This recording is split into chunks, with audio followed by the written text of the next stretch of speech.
Boa tarde, de volta aqui na nossa última sessão do dia, de um longo dia, mas extremamente produtivo também. Nós, realizadoras, estamos muito felizes com a conferência até agora, muito felizes com os debates que a gente teve ao longo do dia de ontem e de hoje. Queria agradecer ao João, a gente está aqui com o João Brandt, que é secretário de Políticas Digitais da Secretaria de Comunicação da Presidência da República. Queria agradecer a presença do João aqui. O governo, particularmente a Secretaria do João, tem sido um interlocutor muito importante da sociedade civil, tem tido uma interlocução constante com a sociedade civil ao longo de todo esse processo de debate e tentativa plataformas. E acho que numa conferência aqui, e como alguém, acho que foi o Tom que citou aqui, ao mesmo tempo que tem tido uma interlocução relevante no Brasil, tem também construído uma articulação igualmente relevante do país globalmente. Então, faz muito sentido ter você aqui nessa conferência, João. Obrigado, Paula, Maia e organizadoras. É prazer estar com vocês. Bom, vou ler um pouco da mini biografia do João. Acho que é importante também os convidados internacionais saberem um pouco da história dele, do porquê que a gente está tendo essa troca com ele nesse momento. Então, como a Paula disse, ele é o secretário de Políticas Digitais da Secretaria de Comunicação Social da Presidência da República, do governo brasileiro. O João é doutor em Ciência Política pela Universidade de São Paulo, tem mestrado em Regulação e Políticas de Comunicação pela London School of Economics e graduação em Comunicação Social com habilitação em Rádio e TV pela Universidade de São Paulo. Foi secretário executivo do Ministério da Cultura de 2015 e 2016 e assessor especial da Secretaria Municipal de Cultura em São Paulo em 2013 e 2014. Antes, trabalhou por 10 anos em organizações da sociedade civil, em temas como liberdade de expressão, infraestrutura de telecomunicações e direitos da internet. Então, acho que essa mini biografia dialoga bastante com os temas que a gente tem trazido hoje. Acho que a gente vai poder trocar bastante com ele a partir de agora. Obrigada, viu, João, pela presença. João, esse é um painel para a gente falar um pouco, entre outras coisas, mas a gente colocou ali no título do painel o PL, o Projeto de Lei de Inteligência Artificial. E eu queria começar por ele. O Brasil vem tentando regular as plataformas há algum tempo. No ano retrasado, desde o ano, a gente viu algumas oportunidades, a gente chegou muito perto de conseguir votar alguns projetos. Tomamos para ficar na tônica das metáforas de futebol.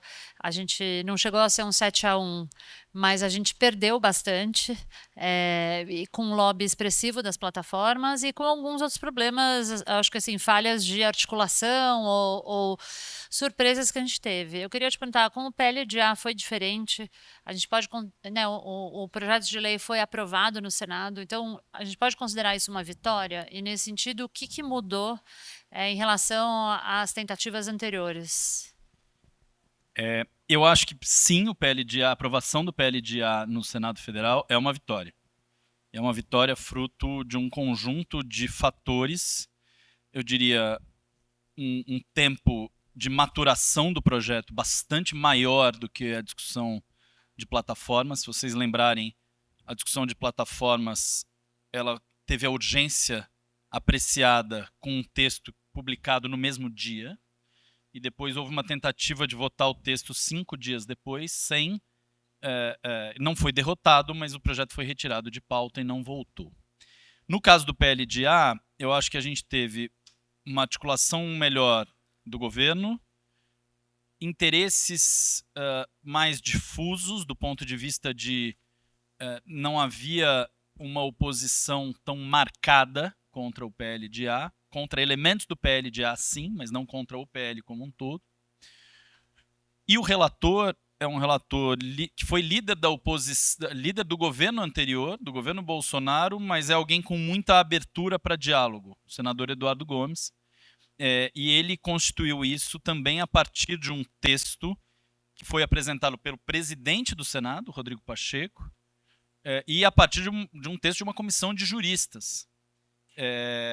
Então, havia, a trajetória que até o PL de inteligência artificial ser votado, me parece que constituiu vários elementos de fortalecimento que permitiu a sua aprovação no Senado, vale lembrar, apenas com 4 votos, 4 manifestações contrárias Foi uma votação simbólica, mas apenas 4 manifestações contrárias.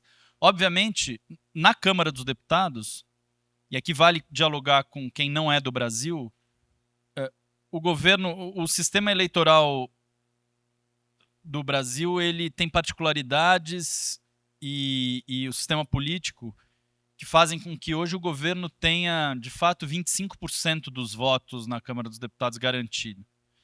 A partir daí, é tudo negociado, tudo construído com muito suor. Para determinados temas da agenda econômica, há maior disposição de suporte, de apoio, mas para vários outros temas, não.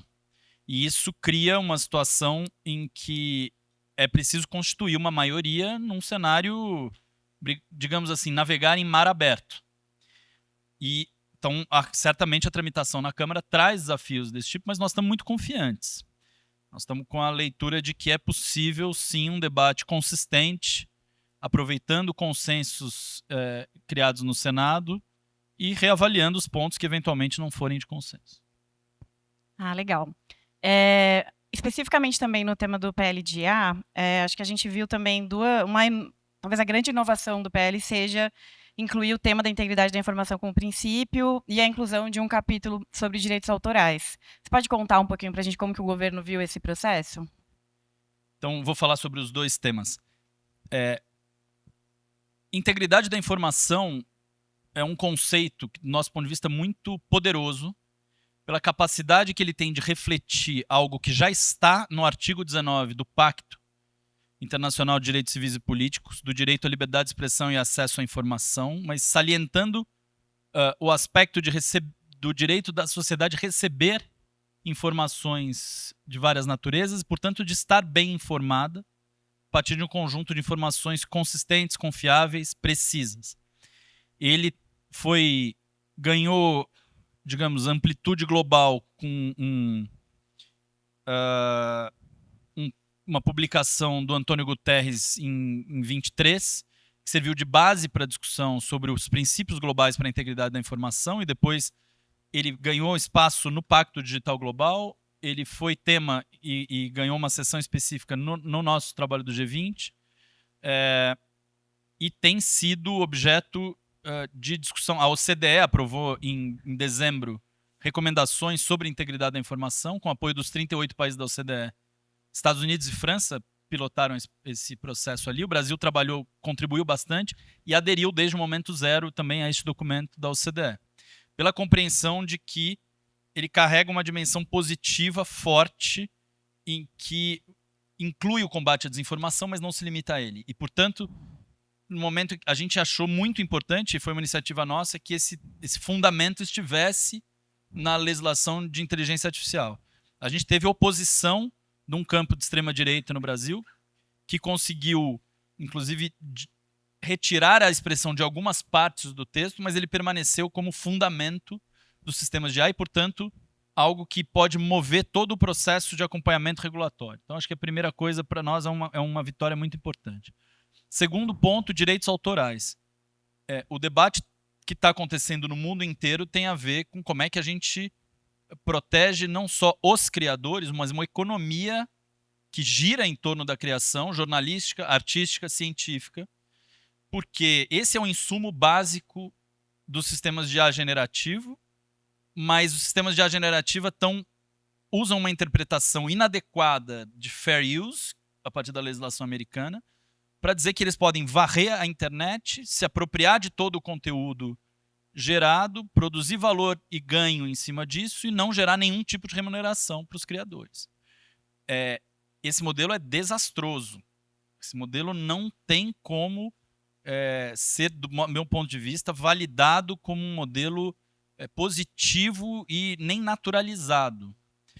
É evidente que a discussão de direitos autorais traz um conjunto de desafios, desde a mensuração de relevância, do processo de pagamento, mas nós temos muita clareza de que as empresas de inteligência artificial elas usam insumos de diferentes naturezas. Elas precisam dos chips, e para fazer os chips precisa do minério ou de diferentes metais. Elas usam eletricidade e elas pagam por cada uma dessas coisas. Por que elas não pagariam por aquilo que é o mais valioso insumo que elas têm. Por quê? O que justifica isso? E a consequência disso é uma quebra de um ciclo que poderia ser um ciclo virtuoso econômico, em que todos ganham, e, na verdade, uma incidência muito negativa nos mercados de produção de conteúdo jornalístico, especialmente, olhando para o cenário, mas também artístico, científico. Então, me parece que essa batalha é muito importante de ser travada. E ser travada com a consciência de que o direito autoral ele é um fundamento sustentado na legislação internacional, no nosso caso, na Constituição brasileira, certamente na Constituição provavelmente de todos os países que estão aqui, em que ele, justamente por ele reconhecer que você não gera valor de troca em torno de bens intangíveis sem um valor de troca artificial, sem um mecanismo artificial que é o direito autoral. E aí vem toda a discussão do Estatuto de Anne, quem conhece esse debate sabe. As empresas dizem, não vai haver treinamento de IA no Brasil se houver isso. Não é verdade, não tem por que ser verdade isso. O que a gente está estabelecendo precisa ser um mecanismo razoável em que as empresas vão ter que remunerar os criadores numa proporção da relevância, inclusive, daquele material para o uso que é feito dos sistemas de IA generativo. Ah, legal. Eu vou aproveitar que você citou o G20 e fazer uma pergunta um pouco mais de conjuntura e do plano para esse ano, né? Porque, bom, no ano passado vocês colocaram, né? O governo brasileiro colocou bastante o tema da integridade da informação e da inteligência artificial como destaque, né, nessa presidência do G20. Lançaram recentemente a rede de parceiros pela integridade da informação sobre a mudança do clima. E esse ano o Brasil assume a presidência do BRICS e tem a COP30 em Belém no fim do ano. Como que você avalia que vocês vão poder seguir ou se vão pensar a continuidade dessas pautas nessas outras duas agendas ao longo desse ano? Eu acho que a Paula citou isso no começo, quer dizer, essa agenda internacional sempre foi para nós muito importante porque ela uma parte das respostas que a gente está buscando não se darão apenas com soluções domésticas ou de forma desarticulada, seja por um sentido de coordenação das respostas, seja por um sentido de ganhar força política, a articulação internacional é muito importante. E eu acho que a agenda da integridade da informação permite essa articulação em alto nível. No caso do G20, a África do Sul dá continuidade à discussão de integridade da informação, tocando a partir do tema de inteligência artificial, justamente. Isso está na nota conceitual da presidência sul-africana. E nós faremos, junto com o RIA, que é né, uma entidade da sociedade civil e de pesquisa sul-africana, e com o CETIC, também um seminário específico, provavelmente em paralelo, um side event na reunião de junho do Grupo de Economia Digital. Mas para isso, para nós, o desafio, sem olhar o varejo, depois eu volto para o varejo, mas o desafio maior é conseguir avançar em duas frentes. Uma é a institucionalização dessa agenda. Ou seja, eu brinco que os ambientalistas, na década de 80, já sabiam o tamanho do problema que a gente estava vivendo, mas tinham que lutar sozinhos para que aquele tema ganhasse relevância no ambiente internacional. E constituíram o IPCC, e constituíram... depois veio a Convenção do Clima na ECO 92, no Rio de Janeiro, e isso faz com que a gente esteja chegando, desde 95 tem COPs todos os anos, nós estamos aqui na COP 30. Nós precisamos pensar em processos similares. Está aqui o Camille, que lidera o Fórum Informação e Democracia, o Observatório Informação e Democracia, que vem constituindo um esforço de articulação internacional muito relevante nessa direção. Você tem o International Panel on Information Environment, liderado pelo Philip Howard, e tem pesquisadores do Norte e do Sul global. Você tem, no caso dessa relação desinformação e clima, Climate Action Against Disinformation, que é um grupo também que constitui uma rede global de atuação nesse campo. Você tem a atuação da Unesco, você tem a ONU. Esses atores precisavam estar juntos. Então a gente entendeu que não adianta a gente pensar em desinformação como uma agenda etérea. Ela precisava, do ponto de vista da sua implementação, ela precisava estar articulada com atores e com agenda concreta. E o fato da gente estar com a liderança da COP30 nos trouxe a oportunidade de propor, então, uma iniciativa global de integridade da informação e mudança do clima, em articulação com a ONU, ONU Nova York e Unesco Paris, e com um convite feito a vários países. Teve adesão da França, do Reino Unido, da Suécia, da Dinamarca, do Chile e de Marrocos até agora. Segue aberto para os países que quiserem aderir. E o objetivo aqui é fortalecer o trabalho de quem já está fazendo pesquisa e juntando evidências sobre o impacto da desinformação e mudança do clima. Aqui vale dizer, o Brasil atuou diretamente incidindo, buscando a inserção de um parágrafo no Pacto Digital Global, que foi inserido, que chama países e stakeholders relevantes a medir o impacto da desinformação nos SDGs, nos Objetivos do Desenvolvimento Sustentável. E a nossa leitura, ao buscar a inserção desse parágrafo, era dizer, não existe como eu tratar esse tema no ambiente internacional se eu não tiver evidências, se eu não tiver concretude. Eu brinco que o IPCC fez para o clima foi um primeiro passo muito fundamental e, evidentemente, é mais fácil você medir 0,1, 0,2, 0,3 graus do que medir como está a desinformação no mundo. Mas ele só pôde fazer isso porque havia uma determinação e uma busca dos setores envolvidos de que era preciso avançar nessa direção de buscar evidências. Nem a mudança do clima pôde avançar sem evidências. Então, precisamos aprender com essas lições e valorizar o trabalho de quem está produzindo evidências e, por isso, a gente trouxe muito para essa dimensão. Só termino dizendo o seguinte.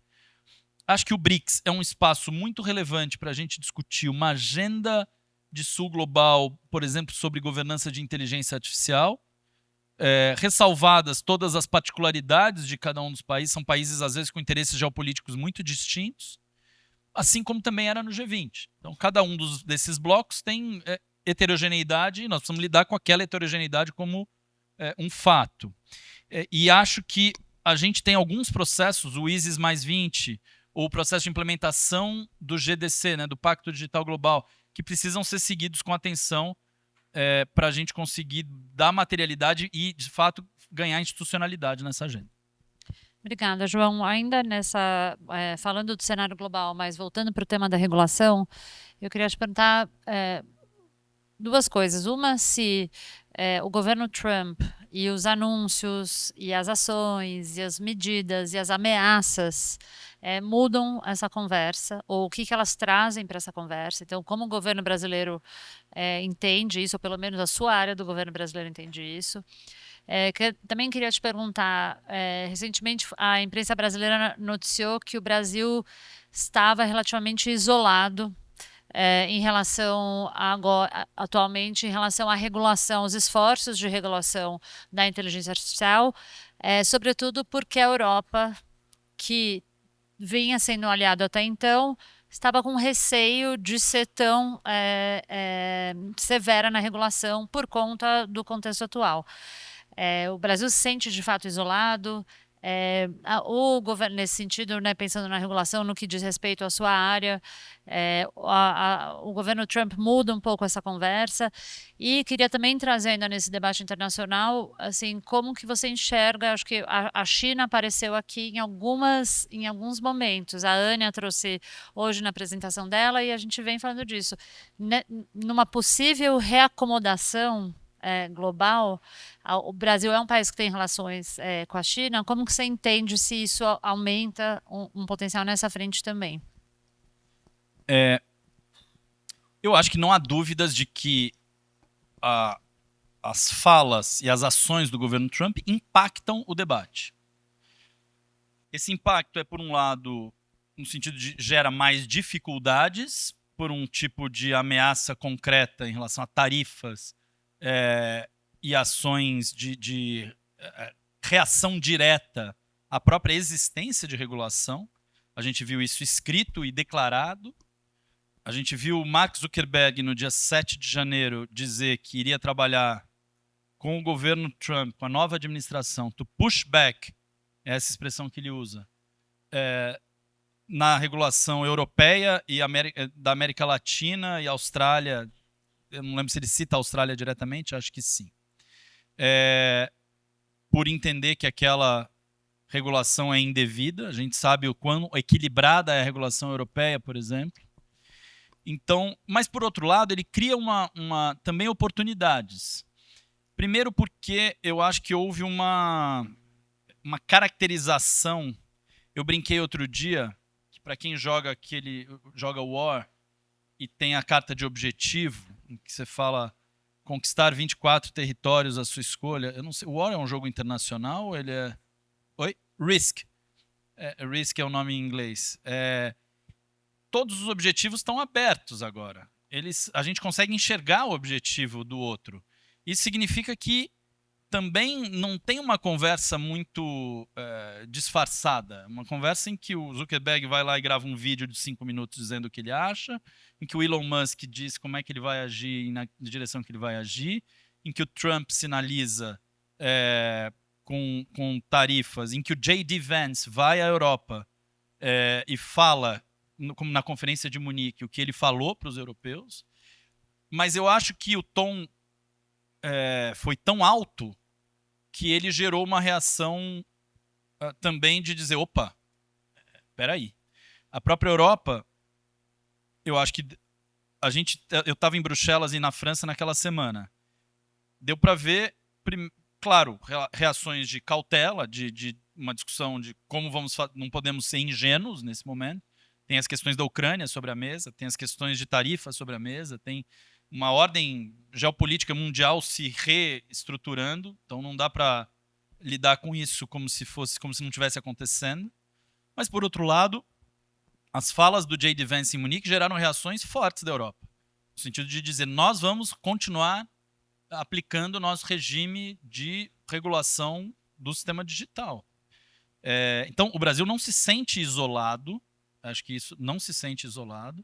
O Brasil acha, ao contrário, que há um interesse geral de vários países do mundo, inclusive países que estavam mais tímidos, vêm agora com mais disposição para o debate. O presidente Lula discutiu com o presidente Boric, do Chile, com o presidente Petro, da Colômbia, o presidente Yamandu Orsi, do Uruguai, e chegou a fazer diálogos com a Cláudia Sheinbaum, do México, anteriormente, mas com esses 4, e com Pedro Sánchez, da Espanha, a ideia de uma ação articulada, no sentido justamente de entender há um problema com quando a falta de regras ela ameaça brutalmente a democracia porque ela incentiva o extremismo político e um extremismo violento. Esses presidentes estão definindo uma agenda de trabalho conjunta. Então eu acho que há oportunidades em cima da mesa. Nós, no caso do Brasil, nós temos 2 desafios. Um é fazer o trabalho de casa, resolver as questões domésticas e os desafios de regulação, porque também não é fácil a gente defender fora do Brasil um conjunto de coisas que ainda a gente não conseguiu aprovar dentro do Brasil, falando muito francamente. Mas, por outro lado, é também trabalhar na articulação global como um país que tem bom diálogo com todo mundo.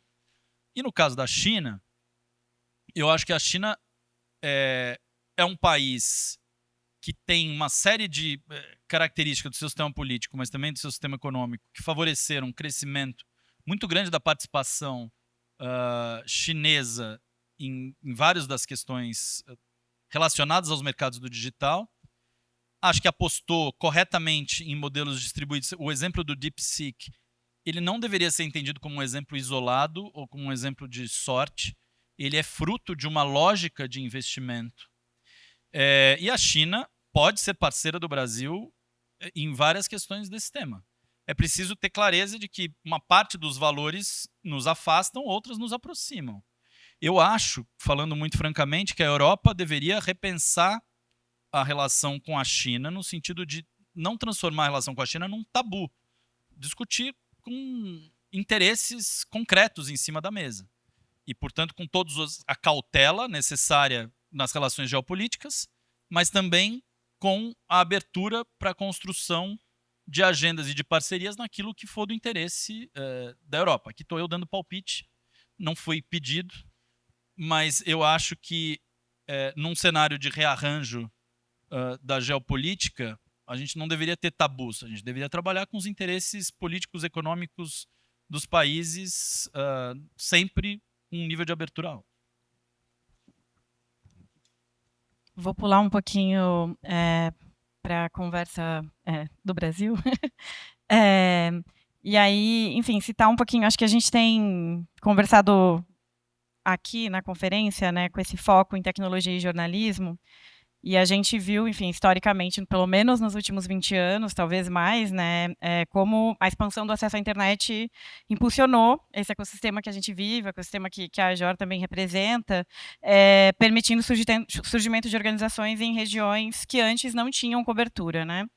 E a gente, no entanto, vê essa dependência muito grande, né, dos veículos, de ferramentas estrangeiras. Então, muitas vezes elas são muito caras. A gente fala bastante sobre como essa dependência da tecnologia estrangeira acaba prejudicando mesmo, né, a possibilidade, inclusive, de inovação dos veículos, e muitas vezes estão desalinhadas com a realidade da população brasileira, das demandas, né?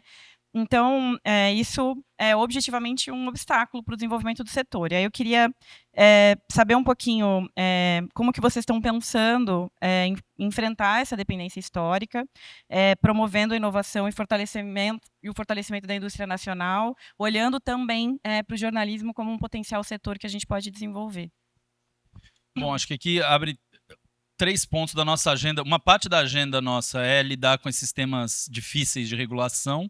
A outra é trabalhar políticas públicas em termos mais concretos. Então, nós estamos, por exemplo, num processo já de implementação da política da Estratégia Brasileira de Educação Midiática, junto com o MEC.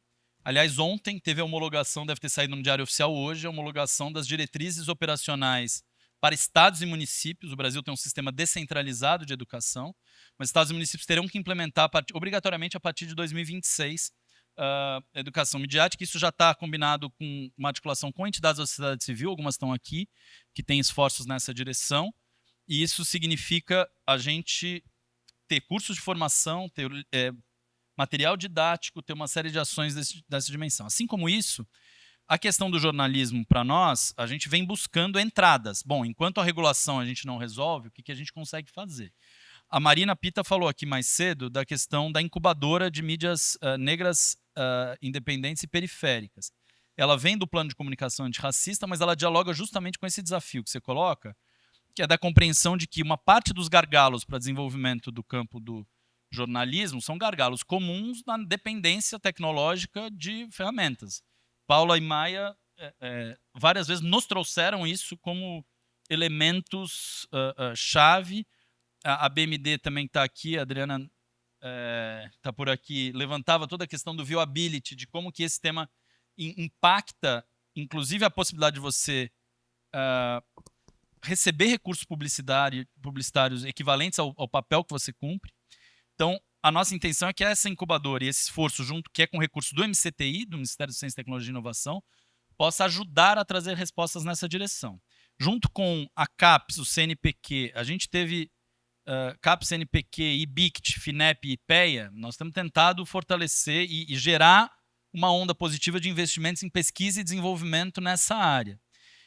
Tem coisas que já saíram, tem um edital que saiu da CESU do MEC para 10 grupos de pesquisa sobre integridade da informação nas universidades, tem coisas que estão para sair, e com o CNPq, a gente teve semana passada, na verdade, com o presidente do CNPq e com a presidente da CAPES, também buscando avançar nessa agenda. Vamos ter uma reunião semana que vem com o IBICT também nessa mesma direção, na ideia de que é preciso dar robustez ao campo de pesquisa, desenvolvimento e inovação que sustenta esse ecossistema informacional. Isso para nós é muito importante. Eu tinha mais um ponto para falar disso e não vou lembrar, daqui a pouco eu lembro. João, eu queria voltar para o tema da regulação. E eu acho que um conceito, enfim, uma ideia, uma equação que voltou a ser evocada, sobretudo com esse alinhamento das empresas de tecnologia com o governo Trump e com essa oposição em relação à Europa, é a ideia de que países que regulam muito prejudicam a inovação. Então, isso vem sendo repetido reiteradamente e, inclusive, apontando para a Europa como uma região que regulou com muita intensidade, portanto, não foi capaz de inovar e hoje não tem o capital necessário para investir e crescer ainda mais. o que isso significa para uma economia emergente como o Brasil? Porque uma das angústias em torno da regulação da inteligência artificial é como é que que é um país que é profundamente desigual, então como uma tecnologia, né, com todo esse potencial não aprofunda ainda mais as desigualdades, mas ao mesmo tempo, como a gente garante que essa mesma tecnologia com tanto potencial seja essa oportunidade para que o país de fato inove, se desenvolva, cresça e tal. Então, assim, como resolver essa equação para uma economia com as características como a economia brasileira, da economia brasileira? Eu acho, em primeiro lugar, que nós temos um desafio que é maior do que... Às vezes o debate sobre regulação ele esconde um desafio maior, que é um desafio de qual é o lugar no mundo, num cenário, num sistema ou num mercado com nível de barreira quase zero internacional, pela moratória que nós temos na OMC, sobre que é para comércio eletrônico, mas que vale para todas as transações eletrônicas. Você não tem imposto de importação, basicamente você tem muito pouca barreira comercial passível de ser implementada. Muitas vezes você mal consegue garantir a própria cumprimento da sua legislação por parte de um agente estrangeiro, agente econômico estrangeiro que está atuando. Portanto, esse cenário combinado com os desafios e a rapidez, por exemplo, que o tema da inteligência artificial exige do ponto de vista de respostas, ele faz com que não seja trivial os países se colocarem nesse jogo internacionalmente. A Europa, dizer que a Europa regulou muito e, portanto, afetou a inovação, a regulação de inteligência artificial mal está sendo implementada agora, está começando a implementação. Não, mas em relação à internet ou à tecnologia de maneira geral, esse é o argumento. Mas eu acho que é um argumento completamente vazio de substância. Eu acho que ele tem ali tem uma outra questão. Uma outra questão que é como é que você fortalece empresas europeias e encontra vocação para jogar esse jogo internacional. Eu acho que ali, então, assim, aí tem questões de investimentos no seu próprio parque tecnológico, tem a sua capacidade de fazer a sua indústria militar gerar efeitos positivos para uma indústria de mercado civil. Tem a China, para poder ter desenvolvido na direção que desenvolveu, ela tem características muito próprias na lógica, inclusive, de como que a força de trabalho é organizada. Então, assim, eu não acho que o problema da Europa seja regular muito ou pouco. Eu acho que a Europa está buscando esse equilíbrio, como todos os países têm que buscar. Não significa que qualquer regulação é boa. As regulações podem gerar problemas para a inovação. No nosso caso, eu acho que, de novo, uma parte desse discurso, durante a tramitação do PL de inteligência artificial, do projeto de lei, ela vinha, na verdade, disfarçar a ideia de que aquelas pessoas que estavam defendendo isso não queriam regulação nenhuma. Uma parte daquelas pessoas que estavam levantando isso. Elas queriam só liberdade total de atuação no mercado, que significa você deixar um conjunto de direitos fundamentais sem qualquer proteção no ambiente digital. Nós estamos enxergando e colhendo um problema de leniência que houve durante uma década, pelo menos, em relação às plataformas digitais. Nós somos parte desse problema no momento em que a gente foi leniente com as plataformas digitais durante tanto tempo. Não dá para dizer que... E muitas vezes o discurso era o temor em relação aos governos, que deve ser um tema vivo e alerta, sempre, mas que não pode impedir a discussão de regulação, assim como o temor em relação à inovação, e aí você não regula e também não vê inovação nenhuma. Então, será que o problema é mais ou menos regulação, ou nós temos um conjunto de investimentos de política pública, de acerto, de lógica de política industrial que a gente não está fazendo? Eu sou mais dessa segunda hipótese. Você falou agora você mencionou grupos de interesse nesse processo de regulação. E aí eu queria te perguntar, acho que as plataformas elas têm uma estratégia muito clara para acionar grupos de interesse específicos para barrar as tentativas de regulação. Então a gente viu isso com a bancada de extrema direita, a gente viu isso com grupos evangélicos, às vezes com alguma sobreposição, a gente viu isso com alguns YouTubers. Então tem grupos de interesse ali, às vezes até um pouco improváveis, mas que são acionados. Você acha, pensando no jornalismo especificamente, quem são os aliados do jornalismo hoje, para que a gente tenha uma regulação que beneficie e favoreça o jornalismo, os tradicionais, e quem, na sua visão, também são os improváveis? Quem, nesse processo, por exemplo, de aprovação do PLDA, foram aliados improváveis? Hoje o Chico de manhã falou alguma coisa falou sobre isso, quiser identificar essas pessoas e um pouco não ter preconceito nesse momento. Depois a gente se separa, mas agora a gente trabalha junto. Quem são essas pessoas, esses grupos para você?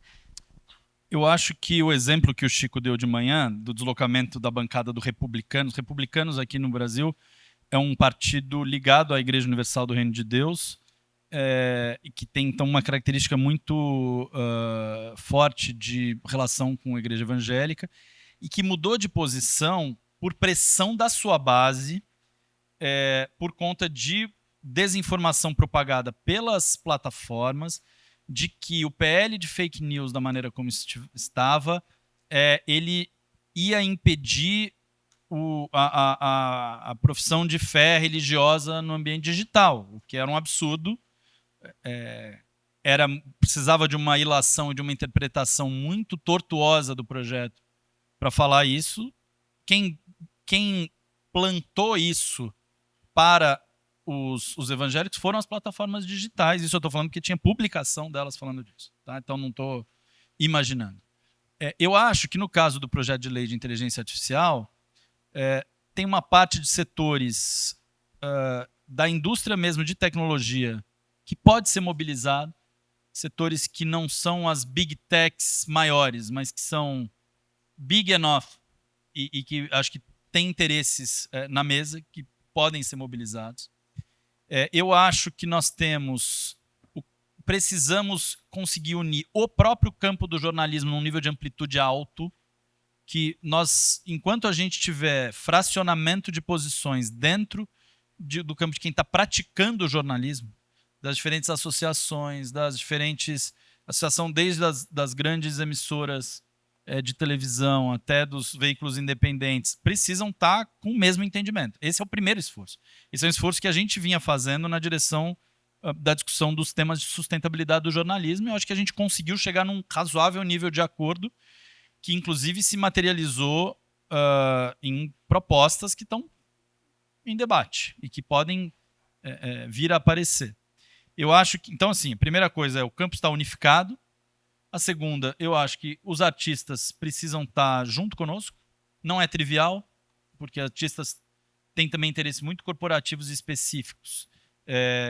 Mas nesse caso, por exemplo, do projeto de lei de IA, eles são convergentes na direção de direitos autorais. E eu acho que nós precisamos ter capacidade de mobilizar o campo que está preocupado com a democracia, no Brasil e no mundo. Então, eu fui chamado numa discussão da Fundação Fernando Henrique Cardoso, por exemplo, ano passado, com um nível de acordo muito alto com os temas que a gente estava discutindo. Se lembrarmos, 20 anos atrás, ou um pouco mais, a disputa, entre aspas, a polarização no Brasil se dava entre Fernando Henrique e Lula. Nesse momento, esses campos podem estar, o pensamento democrático precisa estar unido e com capacidade de interpretação do desafio que está na mesa. Eu acho que se a gente for capaz de mobilizar esses campos diferentes e dialogar diretamente com setores religiosos, que hoje representam uma porcentagem muito alta do Congresso Nacional, para dizer para os convidados internacionais. Né?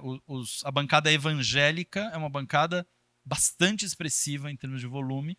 Ela não precisa estar a favor, mas ela não pode estar veementemente contra e tomada por desinformação. Ela precisa estar com um nível de clareza alto sobre o impacto daquilo que a gente está buscando para os valores que eles professam. Mas só e algum grupo de interesse específico de outras indústrias? Porque elas têm se organizado muito, então, e com uma presença muito forte. Então, banco, saúde, tem alguém que você fale, o jornalismo poderia pegar uma carona aí? Eu acho que tem que conversar com todo mundo. Eu acho que a conversa, por exemplo, os bancos apoiaram, e as fintechs apoiaram o projeto de IA, do jeito que estava. O setor de saúde tem uma parte dele que apoiou o projeto de IA do jeito que estava.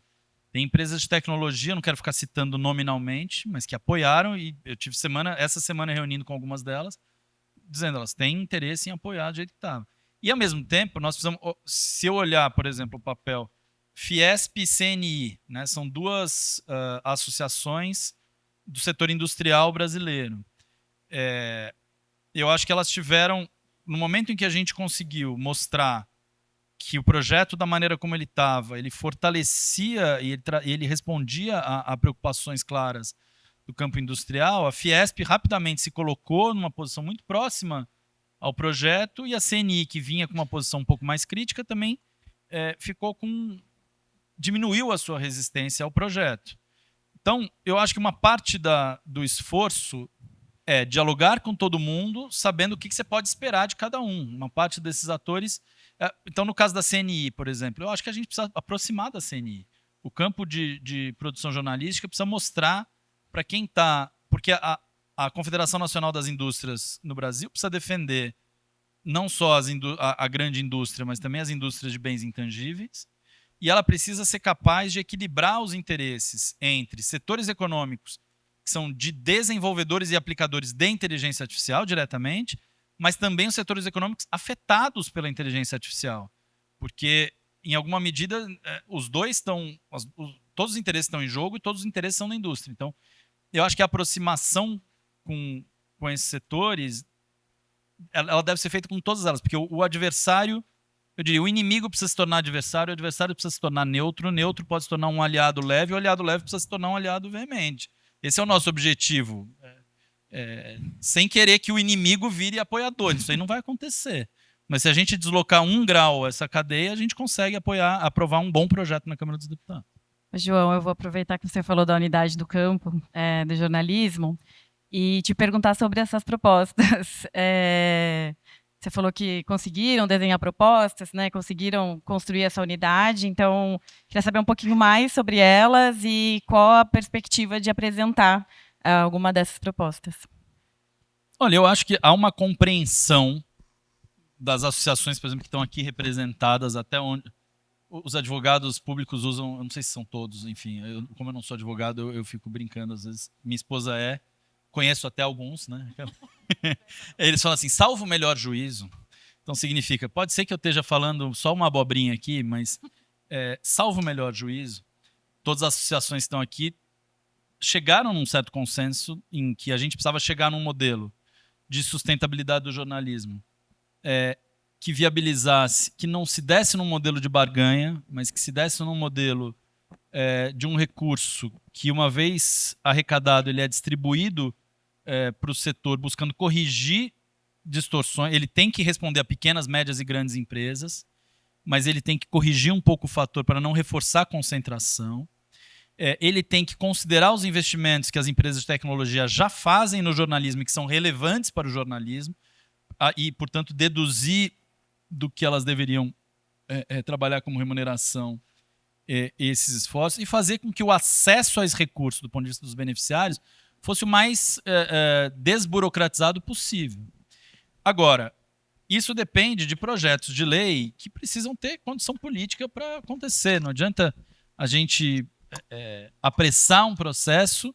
Nós somos brasileiros, sabemos o que foi o debate, o que foram os últimos 3 meses. O governo agora está investindo num debate muito relevante, que é a questão de uma isenção de imposto de renda para quem ganha até R$5.000 por mês, com uma tributação extra para quem ganha mais de R$50.000 por mês, uma compensação que no fundo são 140 mil brasileiros que vão financiar, entre aspas, ou vão ajudar a neutralizar, porque é uma conta zero, um benefício que vai atingir dezenas de milhões de brasileiros. Portanto, uma lógica de justiça tributária. Está aqui o Pablo Belo do Ministério da Fazenda, em algum lugar. e que está ali, o Ministério da Fazenda tem trazido muito para a mesa a discussão da justiça tributária. O ministro Haddad tem feito isso essa semana de maneira muito vocal, e eu acho que qualquer proposta que a gente tiver na mesa deve ser lida dessa forma, como algo que está trazendo justiça e equilíbrio para um sistema hoje desequilibrado. João, acho que vai caminhando para encerrar a entrevista. Eu queria terminar. Acho que esse tema específico da regulação das plataformas, ele se revelou um tema capaz de provocar muito desgaste para o governo, também por conta dessa associação construída por setores políticos entre regulação equivale à censura. Então, a primeira pergunta que eu queria te fazer é como sair dessa armadilha. Então, como falar desse tema sem cair na armadilha de que, na verdade, o que a gente está querendo propor é o exercício da censura. Como contemplar o calendário eleitoral. A gente sabe que esse ano é um ano, né, que a gente tem mais chances de fazer as coisas acontecer. O Brasil, 26 é um ano de eleições no Brasil, então a gente sabe que é muito difícil, que é alguma coisa... e como também contemplar, qual é a sua avaliação das possibilidades de que a gente entre nesse assunto de fato e faça ele acontecer com um governo que tem tantas outras prioridades. No dia 10 de janeiro, o presidente Lula chamou uma reunião com 7 ministros e apontou e trouxe o tema da regulação de plataformas para um nível de prioridade de primeiríssima linha dentro do governo. Isso, de fato, não tinha acontecido antes. E agora aconteceu. O governo, provavelmente, na próxima semana, ou, enfim, esperamos que na próxima semana, feche uma posição de mérito e de estratégia disso. A nossa leitura é que a estratégia melhor deve ser dialogar com o Congresso Nacional. Há um novo presidente da Câmara dos Deputados, o deputado Hugo Mota, e deve ser no debate e na conversa com ele, com os líderes partidários, especialmente da base do governo, a definição de qual o melhor caminho. Apresentar um projeto novo, aproveitar projetos existentes. Tem projeto na Comissão de Comunicação, tem o próprio 2630. O governo está consolidando uma posição de mérito e precisa fazer uma conversa com os líderes e com o presidente da casa, e isso precisa refletir em um diálogo social. Diálogo com a sociedade civil, diálogo com o setor empresarial, diálogo com aqueles que vão apoiar ou se opor a esse tema. Se a gente acertar... e aí eu acho que a estratégia, ou o caminho, ele passa por reconhecer qual é aquilo que os publicitários gostam de chamar da dor, a inquietação, qual é o elemento, qual é a dor que a gente está tentando responder. Hoje, quantos brasileiros caem em golpes e fraudes no ambiente digital por conta de uma completa desorganização desse ambiente em termos das regras, da capacidade que hoje as empresas elas lucram com anúncios que são fraudes. Isso não me parece razoável. Hoje, crianças e adolescentes passam por questões muito delicadas de afetação dos seus direitos no ambiente digital, com muito poucos instrumentos de resposta. E uma resposta das próprias plataformas que não alcança o tamanho do problema. Isso não vai se mover sem regulação. Então, eu acho que a gente precisa lidar com questões concretas que afetam a vida das pessoas e dialogar com dores que são da maioria da população. As pesquisas mostram que a maior parte da população é a favor da regulação das plataformas. É porque elas sentem que tem problema. Isso não significa que elas são a favor de qualquer regulação das plataformas. Elas são a favor de uma regulação que proteja direitos, que promova direitos, que seja capaz de estabelecer um ambiente digital mais seguro para as crianças e adolescentes, mas também para nós, adultos, que temos uma série de questões de violação de direitos ou de afetação de golpes e fraudes no ambiente digital. Então, me parece que quanto mais conectado a gente tiver com a percepção da população brasileira sobre esse problema, mais forte será a nossa resposta. O racismo no ambiente digital é um racismo que afeta as pessoas no dia a dia. Nós temos deputadas que, numa combinação da misoginia online e do racismo online, desistiram de concorrer a novos mandatos. Isso, eu não sei, passa de uma mão, de duas. Né? O Internet Lab fez levantamentos disso, outras organizações que estão aqui fizeram. Então, são questões reais, concretas. E eu acho que quanto mais próximo disso a gente tiver, maior chance a gente tem de dialogar e convencer a população de que vale a pena o Brasil apoiar, enfim, o Brasil ter uma regulação das plataformas digitais e ter condição de aplicá-la. Né? Porque acho que uma das nossas questões não é qualquer regulação, nem no sentido de que não pode ser ultrapassar um certo ponto, mas ela também não pode ser mínima, que só estabelece regras muito mínimas de transparência, e isso não cria condições de melhoria nesse ambiente digital. Acho que a referência de avaliação e atenuação de riscos sistêmicos que a Europa trouxe para a mesa no DSA é uma inspiração forte para nós em termos de objetivo do que a gente quer alcançar com a regulação. João, vou aproveitar e fazer uma última pergunta sobre o ambiente digital, que tem um pouco a ver com essa conversa, da gente ter um ambiente digital saudável, né? Então, bom, acho que o debate sobre o combate à desinformação tem avançado e a gente tem visto pesquisadores apontando para a existência de uma cadeia produtiva da desinformação, né? E que o financiamento publicitário desempenha um papel bastante importante nessa cadeia produtiva. Então, considerando que o Poder Executivo é o maior anunciante do país, que medidas vocês estão tomando para garantir que esses recursos não sustentem veículos que promovem desinformação? E aí, além disso, eu queria entender se dentro dos planos da Secretaria e da SECOM especificamente, né, existem planos para redirecionar estrategicamente essa verba para fortalecer o que poderia ser uma cadeia produtiva da integridade da informação, que também dialoga bastante com o que vocês estão desenhando. Então, queria saber um pouquinho sobre esse tema também, aí a gente deixa você descansar. Quando a gente entrou no governo, em janeiro de 23, foi publicado, havia sido publicado, acho que em novembro, um acórdão do TCU, do Tribunal de Contas da União, que estava preocupado justamente com isso. O governo está investindo publicidade em sites que promovem conteúdos ilegais. Naquele momento tinha questões de jogo do bicho, né, illegal betting, enfim, rolando, ou outras questões que estavam em cima da mesa.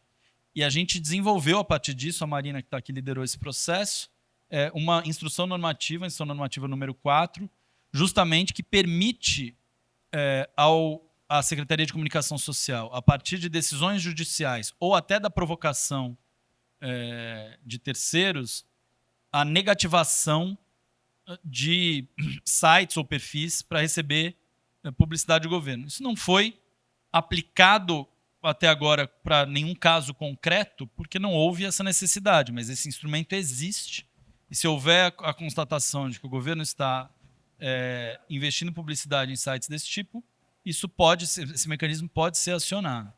Da mesma forma, nós estamos discutindo internamente, tanto para publicidade como patrocínios, o sistema, a SECOM coordena o sistema SICOM, que é um sistema da administração direta e indireta. Portanto, a comunicação e o patrocínio da administração direta e indireta está sob normatização da SECOM. Nós estamos, neste momento, discutindo, por exemplo, como é que medidas de os investimentos em patrocínio de Petrobras, Banco do Brasil, Caixa, etc., podem alavancar ou gerar investimentos para jornalismo grande, médio e pequeno. Então, esperamos ter novidades nas próximas semanas. É o tipo do assunto que, se a gente fala muito, ele diminui a chance de dar certo. Então, só saibam que está em debate. E está em debate de forma, eu acho, a buscar também equilíbrio e não gerar nenhuma obrigação que distorça a finalidade central daquilo. A publicidade, a finalidade central é informar o cidadão. A parte de patrocínio é apoiar iniciativas culturais, esportivas, etc., e dar visibilidade para marcas da administração direta e indireta. Então, nada que vá ser feito pode ir contra esse princípio geral. Mas, considerando que esses recursos geram externalidades, vamos chamar assim, geram consequências, o importante é que a gente tente fazer com que essas externalidades sejam as mais positivas possível. Obrigada, João. Obrigada por ter, enfim, participado dessa conversa com a gente. Obrigada por vocês terem estado aqui esses dias na conferência. Obrigada a vocês que acompanharam a gente esse dia todo. A gente agora segue num jantar. Exato. Maia quer lembrar? Isso. A gente vai para um restaurante próximo daqui que se chama Macaxeira. As vans começam a sair às 19 horas ali do lobby. Então, teremos vans indo e voltando até umas 19h30. O pessoal pode ir se preparando, subindo para pegar a primeira leva. Gente, a gente se vê aqui amanhã, às 9 horas da manhã também. Tá Mais bom? uma vez, obrigada, secretário João Brant. Obrigada, Obrigado. João. Obrigado a todo mundo. Obrigadão.